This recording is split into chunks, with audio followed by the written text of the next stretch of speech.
say we are ready to roll. Roll moment. Beautiful night for some football. We welcome you back to the NBA on NBC. Come on! A lot of stars for you on Sunday Night Football.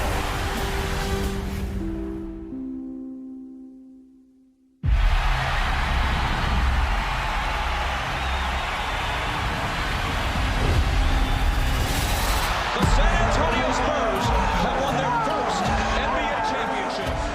5. That's how many titles the Spurs won from 1999 to 2014. But for the past 6 seasons, they've failed to make the playoffs.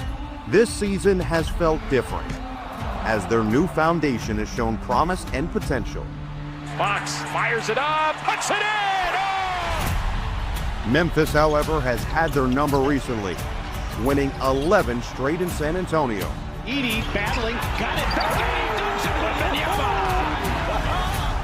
With a new coach and a refreshed approach, the Grizzlies' young roster will try to find some momentum on the road against a familiar division foe.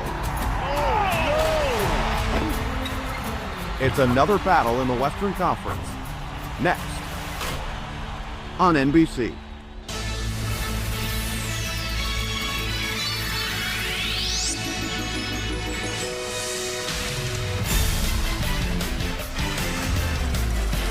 This is the NBA on NBC.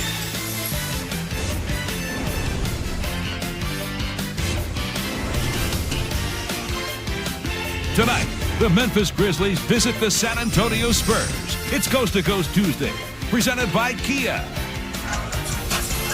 A balmy Tuesday evening in November in San Antonio, Texas. We welcome you to the Frostbank Center, where the 9-4 San Antonio Spurs welcome in the 4-10 Memphis Grizzlies in a Southwest Division battle. De'Aaron Fox leading the way now for San Antonio, fully back in rhythm after making his return from injury. And on the other side for Memphis, Zach Edey will play in his second game of the season, looking to find his continued excellence and success at the next level. We welcome you courtside, Noah Eagle, the Hall of Famer Reggie Miller, 3-time Sixth Man of the Year award winner Jamal Crawford, Ashley Shamedy. So glad you could join us tonight.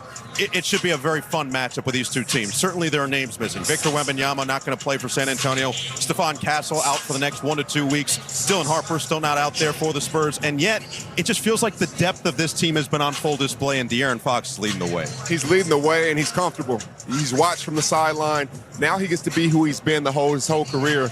He's assisting, he's scoring, he's giving confidence to a young team, and he's bringing that swagger to a young team as well. You can feel it on the court. You can feel it in the building. The juice is back in this building, and yet Memphis has won 11 in a row here in San Antonio, and they're looking to continue that trend tonight. It's been a rugged start to the season for the Grizzlies this year, 4-10, and yet it feels like for them, newer head coach in Tomas Izalo, newer message, and potentially a newer spirit moving forward. Yeah, losers of 4 straight, and there was silver lining in that loss Saturday night in Cleveland. Arguably their best game. Now, I know they lost John Morant in that game, but the offense was better. They were more connected on both ends of the floor. But to me, going forward, can they generate enough offense versus a very stingy Spurs defense? Jaren Jackson Jr. has to get back to his all-star ways, and you mentioned Zach Edey. With no Victor Wembanyama, can he dominate the paint? They need to dominate the paint tonight versus the Spurs team, and then again, let that pace take control of his health. To that point, if you tuned in to see a 7'4" giant, you're going to see that right next to Jaren Jackson Jr. It's that man. Zach Edey entering year 2 as the Grizzlies look to make it 12 straight wins in San Antonio. Next on Coast to Coast Tuesday.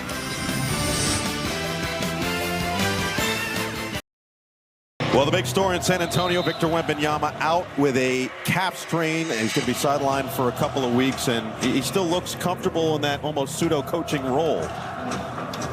Well, he may not be playing tonight, but he's coaching. He's associate head coach, people. So smart, brilliant. I wonder what he drew up the first play. I just wonder what those shoes cost. Those are some of the largest logs on feet I've ever seen. And they were more than all of ours put together, fellas. I guarantee it. That is at least a 20, maybe a 22 with the extra padding. What costs more, the shoes or that bling around his neck? Plead the 1, 2, 3, 4. Mitchell Irvin, Scott Twardowski, and Tyler Ricks are our 3 officials tonight. The 119th regular season meeting between these two teams in the Southwest Division.